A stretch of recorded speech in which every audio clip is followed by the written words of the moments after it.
Detrás de las sonrisas pulidas, los apretones de manos practicados y las reverencias públicas cuidadosamente coreografiadas, una antigua sirvienta ha dado un paso al frente con un retrato del príncipe Andrés que ningún equipo de relaciones públicas de Palacio podría ocultar por completo.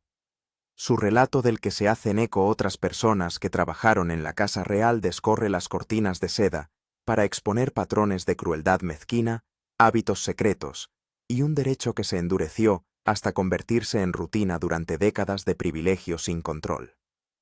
No se trataba de escándalos dramáticos protagonizados ante las cámaras, sino de humillaciones silenciosas, órdenes susurradas y sutiles abusos de poder que se acumulaban lentamente día tras día a puerta cerrada. En 2010, no hubo celebración privada de su liberación aquel diciembre, a pesar de lo que algunos forasteros pudieran imaginar.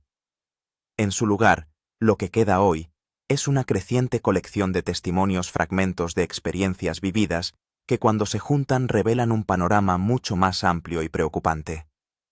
Son historias de favores cambiados por silencio de autoridad, ejercida sin freno, y de un sistema que desalentaba el cuestionamiento a todos los niveles.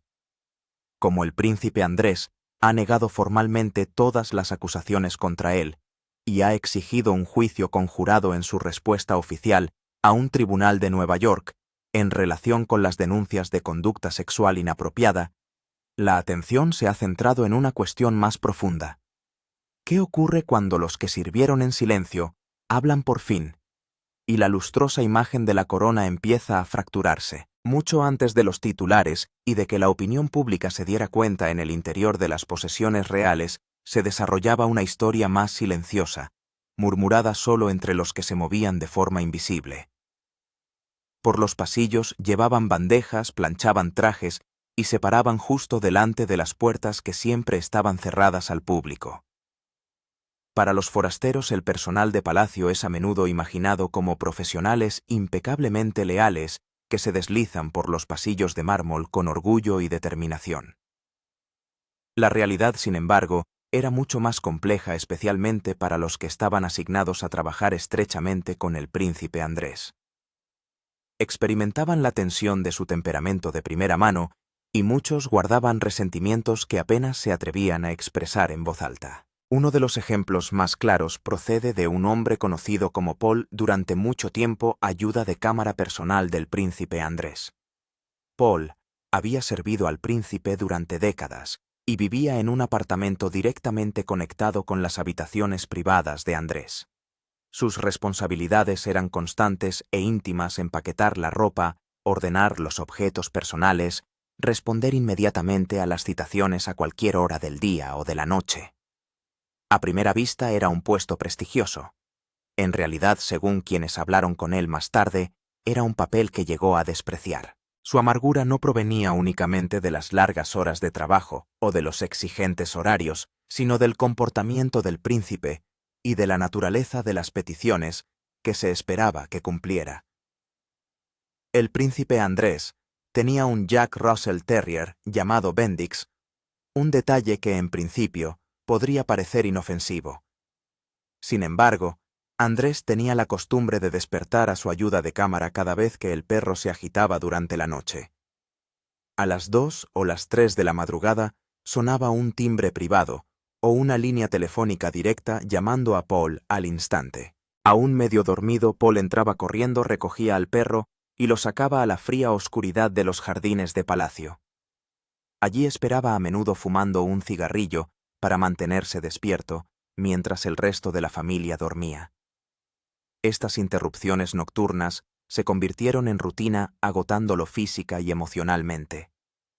En algunas ocasiones, los agentes de seguridad de Palacio que patrullaban los jardines se encontraban con él a esas horas de la madrugada. Al parecer, era durante esos momentos, lejos de la presencia directa de Andrew, cuando Paul descargaba abiertamente su frustración. Habló sin rodeos, sin vacilaciones, diciendo que odiaba al príncipe. Sus palabras eran afiladas, cargadas del tipo de ira que solo se acumula tras años de sentirse menospreciado e impotente. Describió a Andrés como grosero, exigente y casualmente cruel, de un modo que escandalizó incluso a quienes estaban acostumbrados a las jerarquías de la vida real. En un momento dado, Paul habría hecho una broma negra diciendo que esperaba que el próximo viaje de esquí de Andrés acabara con el príncipe deslizándose por una montaña. El comentario no se tomó al pie de la letra, pero reveló la profundidad de su resentimiento. Paul no era el único que pensaba así. Muchas personas de dentro creían que al príncipe Andrés se le había permitido comportarse mal durante demasiado tiempo. Algunos incluso especulaban medio en broma y medio en serio, que si el príncipe Felipe hubiera intervenido pronto, si hubiera habido una disciplina firme o consecuencias, la primera vez que Andrés insultó a un sirviente el patrón podría haberse roto. En cambio, Andrés creció hasta la edad adulta sin límites significativos, protegido por su estatus y reputación. El personal comentaba a menudo que era el favorito de la reina, un príncipe aislado de la rendición de cuentas en un mundo gobernado enteramente por el rango. Y el rango lo definía todo dentro de palacio. No funcionaba como un lugar de trabajo normal. Era un reino en miniatura rígidamente estratificado. Había 3 comedores separados para el personal, uno para los altos funcionarios con menús refinados y servicio de guantes blancos, otro para los trabajadores administrativos, y otro para el personal de menor rango como criadas y lacayos que dependían de microondas y teteras eléctricas. Incluso en los pasillos reservados al personal, la gente se movía con una conciencia silenciosa de su lugar en esta jerarquía. Muchos ingresaban jóvenes en la casa real y se quedaban toda la vida. El palacio se convertía no solo en su trabajo, sino en todo su mundo, su círculo social y su identidad. La lealtad no solo se fomentaba, sino que estaba arraigada en la cultura. Y esa lealtad tenía un coste peligroso. Por muy mal que tratara Andrés al personal, desafiarle era impensable. Los lacayos no podían hablar. Los valets no podían quejarse. Ni siquiera los agentes de protección que le acompañaban a todas partes estaban en condiciones de enfrentarse a él. Eran empleados no iguales. Su deber era proteger, no cuestionar. Esta realidad lleva a una pregunta más oscura que solo afloró abiertamente tras años de silencio. Si así se comportaba dentro de palacio, bajo constante observación, ¿qué podría haber ocurrido cuando estaba más allá de esos muros? Cuanto más se profundiza en la estructura de la casa real, más claro queda que el poder no solo influye en el comportamiento, sino que lo protege. Cuando el príncipe Andrés llegó a la edad adulta, su vida estaba organizada de modo que los defectos, las malas decisiones y el comportamiento ofensivo rara vez encontraban resistencia. La gente se daba cuenta, cuchicheaba, pero nadie intervenía. Ese silencio cultivado durante décadas arrojó más tarde una larga sombra sobre las cuestiones relativas a su conducta fuera de los terrenos de palacio. Los agentes de protección que trabajaban a su alrededor describieron su papel como un deber sin juicio. Estaban presentes en todo momento, aunque deliberadamente distantes. Para los de fuera podría parecer inverosímil que no conocieran cada detalle de la vida privada de Andrew, pero los que estaban dentro del sistema entendían claramente el límite. Un agente de protección no es un confidente. Independientemente de las conversaciones amistosas o la familiaridad casual, no le seguían a las habitaciones privadas ni interrogaban sus movimientos o asociaciones. Su trabajo era sencillo: mantenerlo a salvo, no responsabilizarlo. Aún así, notaron cosas que perduraban en sus mentes. Planes de viaje inusuales, compañeros inesperados, cambios bruscos en la rutina. En ese momento, esos detalles simplemente se archivaron sin explicación ni cuestionamiento. Solo más tarde, cuando el silencio finalmente comenzó a resquebrajarse, esos fragmentos adquirieron un significado mucho más preocupante. Pero mirando hacia atrás, algunos oficiales se dieron cuenta de que podrían haber sido testigos de los bordes de una historia mucho más oscura. En palacio, la lealtad del personal actuaba como un escudo, protegiendo no solo reputaciones, sino patrones de comportamiento. Una criada podía ver algo sospechoso, pero nunca lo denunciaba. Un lacayo podía oír por casualidad una conversación inquietante y callar por miedo a perder la única vida que había conocido. Los altos funcionarios, muchos de ellos militares retirados, consideraban la disciplina como lealtad, primero, preguntas después. Y por encima de todos ellos estaba Andrés protegido por su rango, por su herencia y por una reina que lo amaba profundamente. Pero incluso en este ambiente de estricto control, las grietas eran visibles. La gente lo describía como infantil con derechos y poco dispuesto a aceptar responsabilidades. Su famoso incidente del osito de peluche, en el que exigía que el personal dispusiera docenas de animales de peluche en un orden específico cada día, fue solo un ejemplo de un hombre que nunca superó sus hábitos más inmaduros. Para muchos se comportaba menos como una figura real avezada y más como alguien atrapado en una infancia emocional. Y cuando alguien con esa mentalidad no tiene límites, los resultados pueden ser inquietantes. Dentro de Palacio, el personal se preguntaba a menudo en voz baja, ¿quién podría detenerlo? La disciplina era blanda, las críticas desalentadas y las consecuencias prácticamente inexistentes. Los que le sirvieron durante más tiempo solían ser los más hastiados y decían abiertamente que era el único miembro de la realeza que creaba problemas sistemáticamente. Incluso entre sus hermanos, su comportamiento destacaba, dejando a los demás confundidos por cómo seguía saliéndose con la suya en tantas cosas. Esta cultura del silencio no se limitaba a los muros de Palacio. Con el tiempo se extendió al mundo exterior, sobre todo cuando Andrés empezó a entablar relaciones más allá de Inglaterra. Fue entonces cuando los susurros empezaron a convertirse en miedo, cuando las preocupaciones privadas se convirtieron en escándalos públicos, y cuando el príncipe ya no pudo esconderse tras la discreta lealtad del personal, que antes le protegía de todo, incluso de sí mismo.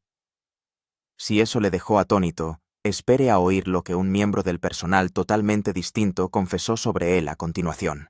El príncipe Andrés, desenmascarado Charlotte Briggs, creyó una vez que servir a la familia real sería el mayor honor de su vida. Imaginó que la lealtad forjaría el carácter, la amabilidad, despertaría la bondad y el respeto fluiría en ambos sentidos. Pero nada la preparó para la realidad a la que se enfrentó con solo 21, lo que ella pensaba que sería un sueño pulido por la corona, se convirtió en el tipo de trabajo que ningún miembro del personal quería, un destino dentro de un palacio donde las apariencias brillaban, pero el comportamiento a puerta cerrada era algo totalmente distinto. El príncipe Andrés, duque de York, no era la encantadora figura pública que el mundo aplaudía antaño. Detrás de las altas puertas y los inmaculados pasillos del Palacio de Buckingham, era conocido por sus allegados como un hombre grosero, explosivo y con un derecho asombroso. Y Charlotte, que entró en su mundo con la esperanza de servir con orgullo, se enfrentó rápidamente a un hombre cuyo temperamento podía convertir el menor descuido en una tormenta. Años más tarde, cuando por fin habló, sus palabras no tenían nada de la suavidad de alguien que intenta ser educado. Su entrevista fue aguda, honesta y alimentada por experiencias que ya no podía enterrar. Dijo que no le importaba lo que Andrew sintiera. Lo llamó horrible, desagradable, un hombre que la hizo llorar más veces de las que podía contar. Y a medida que se difundía su testimonio, el mundo conoció al duque tal y como lo conocían sus empleados. No el rey sonriente de las apariciones en los balcones, sino el amo imposible de complacer que trataba a la gente que le rodeaba como si fueran accesorios. Sus primeros recuerdos pintaban a Andrew como un hombre que creía que el mundo existía para servirle. Las cortinas se convirtieron en una de sus mayores obsesiones, no por su color ni por su tejido, sino por el pequeño hueco que Charlotte dejaba entre ellas, una diferencia tan pequeña que apenas era visible. Sin embargo, era suficiente para desatar uno de sus legendarios arrebatos. Aquel día salió de su despacho, avanzó por el pasillo y le gritó con un lenguaje muy por debajo de la dignidad de un príncipe. Su voz recorrió los pasillos. El personal se paralizó. Charlotte lloró. Y todos recordaron que en el mundo de Andrew incluso la perfección era arriesgada. Pero lo más extraño no fue su enfado. Eran sus exigencias peculiares, rituales, que rozaban lo infantil, pero que se imponían con severidad militar. Su infame colección de animales de peluche, 72 osos de peluche, un hipopótamo y una pantera negra, debía colocarse con precisión exacta. Hojas de instrucciones plastificadas dictaban sus posiciones como un mapa del campo de batalla. Charlotte incluso recibió una formación completa sobre cómo manejar los peluches, como si se estuviera preparando para la seguridad de un palacio en lugar de los peluches de una cama. Su dormitorio era igual de exigente. Las almohadas tenían que estar centradas al milímetro, pijamas perfectamente alineados. Los osos se exhiben durante el día, se retiran por la noche y se vuelven a colocar al amanecer. El personal cuchicheaba entre sí preguntándose qué clase de adulto requería tales rituales para funcionar. Pero para Charlotte no era caprichoso. Era agotador. Cada día se sentía como caminar sobre cristal. Otros sirvientes confirmaron el mismo patrón, Andrew ladrando órdenes para demostrar su dominio esperando ser adorado sin ofrecer la más mínima cortesía y menospreciando al personal simplemente para recordarles su posición. A diferencia de sus hermanos, Andrew no llevaba una pesada carga real, no estaba destinado al trono. No estaba inundado de responsabilidades. Sin embargo, se comportaba como un rey que gobierna sobre súbditos atemorizados. La historia de Charlotte no trataba solo de rabietas u ositos de peluche. Trataba de un hombre que disfrutaba doblegando a la gente, que creó un lugar de trabajo tan asfixiante que hasta un palacio parecía una trampa. Y esto era solo el principio. En realidad no. Esto no era el principio. Había algo en Andrew que incluso Charlotte sabía. Exploremos. La formación de un príncipe. La infancia de crueldad de Andrew. Desde el momento en que pudo caminar la gente dentro del palacio, susurraba que algo en el joven Andrew se sentía diferente. No travieso. Mientras Carlos se sumergía en los libros y Ana superaba los retos con valentía, Andrés se movía por los pasillos reales como alguien que creía que el mundo ya le pertenecía. El personal lo notó primero en los momentos más pequeños, la forma en que chasqueaba la lengua, para llamar la atención, la forma en que trataba cada habitación como un escenario y a cada persona como alguien a quien podía mandar burlarse o romper dependiendo de su estado de ánimo. Incluso cuando era pequeño, parecía atraído por la crueldad, de la misma forma que otros niños se sentían atraídos por los juguetes. En lugar de reírse tímidamente cerca de los guardias de la reina, se pavoneaba ante ellos haciendo muecas y burlándose de su postura rígida. Cuando se quedaron quietos, como era su deber, no perdió el interés. Se puso furioso. Empujó con más fuerza tratando de obligarlos a reaccionar para poder sentirse triunfante. Fue la primera señal de un patrón que le seguiría durante años. Si no podía ganarse la admiración, se conformaba con la dominación. Pero no solo la gente sufría bajo su temperamento, también los animales se convirtieron en blanco de su irritación y aburrimiento. Pateaba a los perros de la familia cuando no se movían, lo bastante rápido se reía cuando chillaban y golpeaba las patas de los caballos con palos solo para ver cómo se estremecían. Los mozos de cuadra, por lo general silenciosos e infinitamente pacientes, llegaron a un punto de ruptura. Un día, después de golpear demasiadas veces a un caballo, lo arrastraron hasta un montón de estiércol y lo enterraron en él con la cabeza por delante. Duro, chocante, inolvidable. Pero para ellos era el único lenguaje que creían que entendía. Pero ni siquiera eso era lo peor. Su acoso se extendía a todos los rincones de su joven vida. Su hermano pequeño Edward se convirtió en una de sus víctimas favoritas, soportando empujones, bofetadas, postres robados y moratones que nadie se atrevía a cuestionar en voz alta. No eran los juegos bruscos de los hermanos. Eran contiendas que Andrew tenía que ganar, momentos que utilizaba para demostrar su poder sobre alguien más pequeño y más gentil que él. Y el personal de palacio, ellos, llevaban la peor parte a diario. Un lacayo sufrió tantas burlas que acabó por estallar propinando un puñetazo que dejó al joven príncipe con un ojo morado. Cuando acudió a la reina esperando su despido, ésta le sorprendió, rechazó su dimisión. Incluso ella parecía comprender que Andrew había llevado las cosas demasiado lejos, que el comportamiento del chico se había transformado en algo más que una travesura infantil. La escuela no hizo nada por ablandarlo. En la preparatoria y más tarde en Gordonstown, los compañeros de clase le pusieron apodos crueles no por celos, sino por miedo y frustración. Era conocido por sus rabietas, sus desprecios y sus risas, siempre a costa de los demás. Los profesores lo describían como un niño engreído con derechos e imposible de disciplinar. A medida que crecía, su comportamiento no desapareció. Circulaban historias sobre él tirando de la ropa de las empleadas durante los actos de palacio, untándoles la cara de comida y ladrando órdenes vulgares a los sirvientes como si existieran solo para su diversión.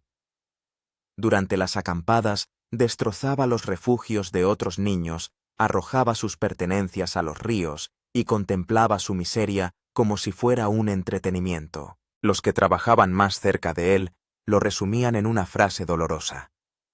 No fue educado como un príncipe. Se comportaba como un pequeño tirano tirando objetos al suelo, maldiciendo al personal, ladrando órdenes en lugar de hablar. Su mundo parecía construido sobre la creencia de que todos los demás existían para servirle. Y sin embargo, por inquietantes que sean estas historias, plantean una cuestión aún mayor. Porque cuando pasamos del comportamiento inicial de Andrés a los hombres que sirvieron a su lado, las cosas se vuelven mucho más reveladoras. ¿Qué diferencia realmente a Andrés de otros miembros de la realeza? Comparemos su comportamiento con el de otros miembros de la realeza y descubramos por qué su conducta es mucho peor. Siga mirando. Un contraste real el príncipe Andrés frente a la realeza, sus hermanos. En el laberíntico mundo de la Casa Real Británica, no todos los miembros de la realeza son iguales a los ojos de quienes están a su servicio. Antiguos miembros del personal establecen repetidamente fuertes contrastes entre el príncipe Andrés y sus parientes, describiendo un nivel de prepotencia e inmadurez que hacía especialmente difícil trabajar para él. Mientras que otros miembros de la familia se ganaban el respeto y la lealtad a través de la justicia y la decencia, el comportamiento de Andrés creaba tensión y frustración a cada paso. El príncipe Carlos, por ejemplo, era recordado por el personal de palacio como una persona siempre cortés, paciente y respetuosa con los que trabajaban a sus órdenes. Los relatos describen que se tomaba tiempo para reconocer el esfuerzo del personal, a veces deteniéndose a charlar con ellos en los pasillos o en el césped, ofreciéndoles sencillas palabras de agradecimiento. Incluso cuando exigía largas horas de trabajo o normas meticulosas, su tono era profesional, no degradante, y el personal solía abandonar sus tareas sintiéndose valorado en lugar de degradado. Estos gestos pueden parecer pequeños, pero en un entorno rígido y jerárquico, como el de palacio, tenían una enorme importancia. Creaban un sentimiento de dignidad y respeto mutuo que fluía de arriba a abajo. Del mismo modo, el príncipe Eduardo se ganó la reputación de ser accesible y considerado. Los miembros del personal recuerdan que se sentían cómodos con él y señalan que rara vez exigía tareas innecesarias o actuaba de forma caprichosa. Mantenía unas expectativas apropiadas para él y evitaba las impredecibles órdenes nocturnas que, al parecer, se convirtieron en la seña de identidad de Andrew. Mientras que el ayuda de cámara de Andrew podía ser despertado en mitad de la noche para sacar a pasear a un perro o realizar otros recados inusuales. El personal que trabajaba con Edward podía prever por lo general una carga de trabajo predecible y justa. Estas diferencias, aunque sutiles, revelan una distinción clave en los estilos de liderazgo y el carácter personal de la realeza. La princesa Ana, conocida por su fuerte ética de trabajo, también se ganó la admiración del personal. Al parecer su casa funcionaba con precisión, pero trataba a los empleados como socios en el servicio y no como objetos de capricho o diversión. Incluso en sus exigentes rutinas, la imparcialidad de Ana permitía que su personal se sintiera orgulloso de su trabajo y no angustiado por un comportamiento imprevisible. Por el contrario, el príncipe Andrés dejaba al personal exhausto, frustrado y a veces humillado. Antiguas criadas y ayuda de cámara describen sus exigencias caprichosas o infantiles, como los infames arreglos con osos de peluche o las citaciones a las 2 de la madrugada para tareas triviales como fuentes de estrés constante. Una antigua criada describió el trabajo a las órdenes de Andrew como la única experiencia negativa de su carrera real, afirmando que siempre arruinaba el ambiente. A diferencia de sus hermanos y compañeros, el comportamiento de Andrew parecía derivar de un derecho reforzado por los privilegios de toda la vida, la sensación de ser el favorito de la reina y la falta de límites durante su educación. Esta comparación pone de relieve que el sistema de palacio en sí no era intrínsecamente opresivo. Muchos miembros de la realeza trataban al personal con respeto incluso dentro de la rígida jerarquía. Fueron la actitud personal y la educación de Andrés las que crearon un entorno singularmente difícil. Aunque la vida en palacio exigía obediencia y discreción, también ofrecía oportunidades para el trato justo y el respeto mutuo, como ponen de manifiesto las experiencias de quienes servían a otros miembros de la familia. En última instancia, estos contrastes dibujan un retrato no solo de Andrés como individuo, sino también de la dinámica más amplia dentro de la casa real. El privilegio puede coexistir con la responsabilidad. El derecho puede atemperarse con el respeto y el liderazgo dentro de la familia. Se define tanto por la conducta personal como por el título. El comportamiento de Andrés yuxtapuesto a los planteamientos más considerados de sus familiares subraya que el problema nunca fue la vida de palacio en sí, sino las elecciones y el carácter del príncipe en cuestión. Más allá del personal doméstico, ¿qué otras acusaciones han surgido a raíz de su preocupante comportamiento? Pero, ¿hasta qué punto llega realmente esta conducta? Siga con nosotros para descubrir las historias que aún no se han contado. Acusaciones que conmocionaron al príncipe Andrés. Desde el principio, las historias sobre el príncipe Andrés fueron mucho más allá de los pasillos de palacio, mientras que los primeros relatos se centraban en el personal ayuda de cámara, criadas y lacayos que soportaban rabietas exigencias implacables y crueles caprichos. Una narrativa más oscura y mucho más grave se cernía en las sombras. Las acusaciones de conducta sexual inapropiada y abusos acabarían acaparando la atención internacional, revelando un patrón recurrente, un hombre envuelto en privilegios, poder sin control y la obediencia silenciosa de quienes le rodeaban. En el centro de estas graves acusaciones se encuentra Virginia Giuffre, que acusó públicamente a Andrés de abusos sexuales cuando era menor de edad. En sus relatos y entrevistas, detalló que fue obligada a mantener encuentros con el príncipe, incluso en casa de conocidos socios. Las acusaciones han dado lugar a demandas civiles y a un implacable escrutinio público, a pesar de las negativas de Andrés. Sin embargo, la persistencia de estas denuncias pone de manifiesto una realidad preocupante. El estatus, la riqueza y las conexiones crean oportunidades a las que otros nunca podrían acceder al tiempo que limitan la rendición de cuentas en todo momento. Lo que vincula a estas graves acusaciones con las experiencias cotidianas del personal de los palacios es un tema recurrente. El poder combinado con la protección genera impunidad. A menudo se esperaba que el personal soportara en silencio el comportamiento infantil o cruel de Andrés, consciente de que cuestionar a un alto miembro de la realeza podía poner en peligro sus puestos o su reputación. Los ayuda de cámara, criadas y oficiales de protección estaban entrenados para obedecer, no para desafiar. La lealtad era obligatoria, y el miedo a las represalias mantuvo a muchos en silencio. El mismo sistema que le protegía de la rendición de cuentas dentro de palacio reflejaba las estructuras exteriores, permitiendo que el comportamiento inadecuado quedara sin control durante años.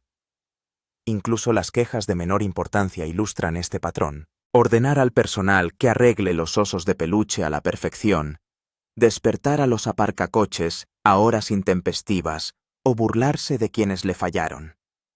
Estos actos parecen triviales a primera vista, pero cuando se observan junto a las graves acusaciones, emerge una inquietante continuidad, una personalidad acostumbrada a actuar sin consecuencias. Los caprichos y deseos podían prevalecer sobre la comodidad, la seguridad y los derechos de cualquiera en su órbita. Los muros dorados del palacio ocultaban no solo privilegios, sino un sistema que permitía que las fechorías persistieran sin ser cuestionadas. Los testimonios del personal y las acusaciones públicas revelan a un hombre aislado por la jerarquía cuyo comportamiento se aprovechaba sistemáticamente de la brecha entre autoridad y responsabilidad. Las historias domésticas, aunque no son delictivas, muestran los primeros indicios de una mentalidad en la que el derecho eclipsaba la empatía y el estatus pesaba más que la moralidad. Cuando estos patrones se extendieron a la alta sociedad, las consecuencias fueron mucho más graves, y el silencio, la protección y la influencia social ocultaron el daño a la opinión pública. Al relacionar las quejas del personal doméstico con otras denuncias de conducta indebida más amplias, surge una imagen clara. El comportamiento del príncipe Andrés no fue aislado, impulsivo o malinterpretado, sino que se nutrió de una cultura de lealtad incuestionable, miedo y blindaje institucional. Cada exigencia, broma y chanza cruel dentro de Palacio refleja la misma dinámica que permitió que ocurrieran fechorías mayores más allá de sus muros. Ahora bien, cómo la lealtad, el miedo y las capas de protección convirtieron a Andrew de un miembro de la realeza malcriado en alguien envalentonado por la impunidad. Permanezca atento mientras desentrañamos esta compleja red. Cómo el palacio cultivó el derecho de Andrew. En la casa real la lealtad es más que una virtud, es una ley tácita, una fuerza vinculante que determina todas las interacciones y decisiones. Para muchos miembros del personal de palacio, su vida es inseparable de su servicio. Los jóvenes reclutas solían empezar al final de la adolescencia y dedicaban décadas al hogar. El trabajo, la identidad y la estabilidad financiera estaban tan estrechamente entrelazados que abandonar, cuestionar o incluso insinuar malestar podía poner en riesgo todo lo que habían construido. El palacio no era un mero lugar de trabajo, era su mundo, y en él la lealtad era la moneda que les mantenía con vida. Los enterados describen este mundo como uno gobernado tanto por la lealtad como por el miedo. El personal recibía formación no solo para servir, sino para comprender su lugar, un recordatorio sutil, a veces explícito, de que existían para defender la autoridad real, no para formar amistades o alianzas. Desafiar el comportamiento de un miembro de la realeza, denunciar una mala conducta o incluso expresar frustración resultaba casi inimaginable. La norma tácita era clara: obedecer, soportar y preservar la imagen de la casa a cualquier precio. La desobediencia podía acarrear vergüenza, despido o algo peor. La dependencia económica magnificaba este control. Muchos empleados habían escalado desde puestos de bajo rango hasta funciones domésticas de confianza a lo largo de décadas. Abandonar el puesto significaba perder no solo el sueldo, sino también la vivienda, las pensiones, las redes sociales y el sentido de la misión ligado al servicio real. Incluso, los errores menores podían acarrear duras críticas de la realeza, lo que reforzaba la idea de que el silencio era a menudo el camino más seguro. La estabilidad y los beneficios de la vida en palacio actuaban como cadenas invisibles que mantenían al personal conforme mucho después de que la simple lealtad se hubiera desvanecido. La protección institucional añadía otra capa de contención. La jerarquía de palacio, los estrictos protocolos y la lealtad de los altos funcionarios creaban un escudo casi impermeable alrededor de la familia. Oficiales de seguridad, administradores y miembros experimentados de la casa participaban en el mantenimiento del orden y la protección de la imagen real, lo que hacía que la idea de hablar pareciera inútil. La mala conducta podía persistir en privado porque el propio sistema daba prioridad a la reputación de la familia por encima de todo lo demás. La combinación de lealtad, miedo y protección institucional fomentaba el silencio a largo plazo. Incluso los comportamientos problemáticos podían pasar desapercibidos o no ser cuestionados durante años, dejando que el personal soportara las penurias en un silencioso aislamiento. La obediencia se convirtió en una segunda naturaleza, una estrategia de supervivencia, en un mundo en el que cuestionar la autoridad suponía un riesgo de ruina personal y profesional. El personal era testigo de cerca de la mala conducta, la crueldad y los derechos, pero sus voces se limitaban a susurros a puerta cerrada. Dentro de este entorno cuidadosamente controlado, la casa real estaba aislada del escrutinio, mientras que los más cercanos a la familia se veían atrapados entre el deber y la conciencia. Cada acto de lealtad reforzaba el ciclo, creando un sistema en el que el poder no se controlaba y el privilegio dominaba. La verdadera naturaleza del príncipe Andrés ha quedado finalmente al descubierto. Entonces, ¿podría haber otros secretos sobre él que aún se escondan tras las puertas reales? Nos encantaría conocer tu opinión en los comentarios. No olvides darle a me gusta y suscribirte.